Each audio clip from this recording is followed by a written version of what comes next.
ഊന്നുകൽ പോലീസിന്റെ കൈകളിൽ അർജുൻ ആയങ്കി എത്താതിരിക്കുക എന്നതായിരുന്നു വിവാദ നായകൻ കഴിഞ്ഞ ദിവസങ്ങളിൽ പയറ്റിയ തന്ത്രം. കണ്ണൂരിലെ കേസിൽ പിടിയിലായതോടെ ആയങ്കിയുടെ ആ പ്ലാനിംഗ് താൽക്കാലികമായെങ്കിലും വിജയിച്ചു എന്ന് പറയേണ്ടി വരും. കണ്ണൂരിൽ നാടകീയമായി അറസ്റ്റ് വരിച്ച സംഘപരിവാർ CPM ഭീഷണി കേസുകളിലെ സ്ഥിരം വിവാദ നായകൻ അർജുൻ ആയങ്കി ജയിലിലേക്ക് വഴി തുറന്നത് സ്വന്തം അഭിഭാഷകന്റെ കൃത്യമായ സ്കെച്ച് അനുസരിച്ചാണെന്ന സൂചനകളുണ്ട്. അറസ്റ്റിലായാൽ ഏത് വഴി തെരഞ്ഞെടുക്കണമെന്ന കാര്യത്തിൽ ആയങ്കിയും അഭിഭാഷകനും മുൻകൂട്ടി ധാരണയിലെത്തിയിരുന്നു. കണ്ണൂർ കോടതി മജിസ്ട്രേറ്റ് അവധിയിലായതിനെ തുടർന്ന് കൂത്തുപറമ്പ് മജിസ്ട്രേറ്റിന് മുന്നിലാണ് പോലീസ് ആയങ്കിയെ ഹാജരാക്കിയത്. കോതമംഗലത്തു നിന്ന് അർജുനെ കസ്റ്റഡിയിലെടുക്കാൻ വണ്ടിയുമെടുത്ത് എത്തിയ എറണാകുളം ഊന്നുകൽ പോലീസ് സംഘവും കണ്ണൂരിലെ അന്വേഷണ സംഘവുമെല്ലാം വിചാരിച്ചത് വളരെ ലളിതമായ കാര്യമാണ്. താരതമ്യേന കുറഞ്ഞ വകുപ്പുകൾ മാത്രം ചുമത്തിയ കണ്ണൂരിലെ കേസിൽ ആയങ്കിക്ക് നിഷ്പ്രയാസം ജാമ്യം കിട്ടുമെന്നും ഉടൻ തന്നെ ഊന്നുകൽ പോലീസിന് കസ്റ്റഡിയിൽ വാങ്ങി എറണാകുളത്തേക്ക് വച്ചുപിടിക്കാമെന്നും. എന്നാൽ അർജുൻ ആയങ്കിയുടെ അഭിഭാഷകൻ ഇന്നലെ ജാമ്യാപേക്ഷ സമർപ്പിക്കാൻ തയ്യാറായില്ല. കോടതിയിൽ എത്തിയപ്പോൾ ജാമ്യാപേക്ഷ കൊടുത്തില്ലെന്ന് മാത്രമല്ല, ആയങ്കിക്ക് മേൽ ബാക്കി കേസുകൾ കൂടി ചുമത്തി എളുപ്പത്തിൽ കസ്റ്റഡിയിൽ വാങ്ങാമെന്ന പോലീസിന്റെ ആഗ്രഹം വക്കീൽ തഞ്ചത്തിൽ അങ്ങനെ പൊളിച്ചെടുക്കുകയായിരുന്നു. മറ്റു കേസുകളിൽ കൂടി കൃത്യമായി നിയമസാധുതകൾ പരിശോധിച്ച ശേഷം ജാമ്യം ഉറപ്പാക്കിയ ശേഷം മാത്രം പുറത്തിറങ്ങിയാൽ മതിയെന്നാണ് അഭിഭാഷകന്റെ ലൈൻ. ഈ ലൈൻ എത്ര കണ്ട് വിജയിക്കുമെന്ന് കണ്ടു തന്നെ അറിയണം.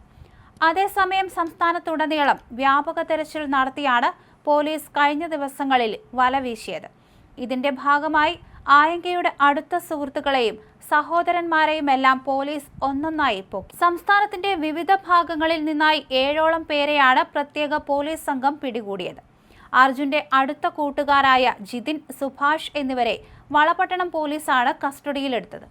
ഇതിൽ ജിതിന്റെ കാറിലാണ് ആയങ്കി കറങ്ങി നടന്നിരുന്നത്. ഇയാളെ കണ്ണൂർ താളിക്കാവിൽ എത്തിച്ച കാറിന്റെ ഡ്രൈവറെയും പോലീസ് പിടികൂടിയിട്ടുണ്ട്. സുഹൃത്തുക്കളെ പൂട്ടി ആയങ്കയുടെ ആത്മവിശ്വാസം തകർക്കുക എന്നതായിരുന്നു പോലീസിന്റെ ആദ്യ പ്ലാൻ. വെള്ളിയാഴ്ച പാലിയേക്കര ടോൾ പ്ലാസയിൽ ആയങ്കി സഞ്ചരിച്ച കാർ CCTVയിൽ പതിഞ്ഞിരുന്നു. എന്നാൽ പോലീസിനെ വഴിതെറ്റി ആദ്യം കൂട്ടുകാരനൊപ്പം യാത്ര ചെയ്ത ഇയാൾ പിന്നീട് ഒറ്റയ്ക്കാണ് യാത്ര തുടർന്നത്. എടപ്പാളിൽ 1 മണിക്കൂറോളം സമയം ചെലവിട്ടതായി പോലീസ് സ്പെഷ്യൽ ബ്രാഞ്ചും സ്ഥിരീകരിച്ചു. ആയങ്കി കണ്ണൂരിലേക്ക് തന്നെയാണ് കടന്നതെന്ന് പോലീസിന് ഏതാണ്ട് ഉറപ്പായിരുന്നു. ഒളിവിൽ പോകാൻ ഉപയോഗിച്ച ഭാര്യയുടെ പേരിലുള്ള കാർ ശനിയാഴ്ച കണ്ണൂർ പുതിയ തെരുവിന് അടുത്തുള്ള പനങ്കാവിൽ ഉപേക്ഷിച്ച നിലയിൽ പോലീസ് കണ്ടെത്തിയിരുന്നു.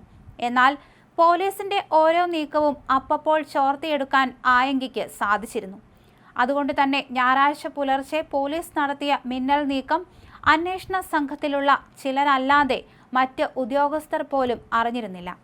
അതേസമയം ആയങ്കി ഒരു പരിധി വിട്ട് വളർന്നുവെന്ന തോന്നൽ വന്നപ്പോൾ തന്നെ ഇയാളെ നിയമപരമായി പൂട്ടാനുള്ള നടപടികൾ പോലീസ് ആരംഭിച്ചിരുന്നുവെന്ന് ADGP P. വിജയൻ വ്യക്തമാക്കുന്നു.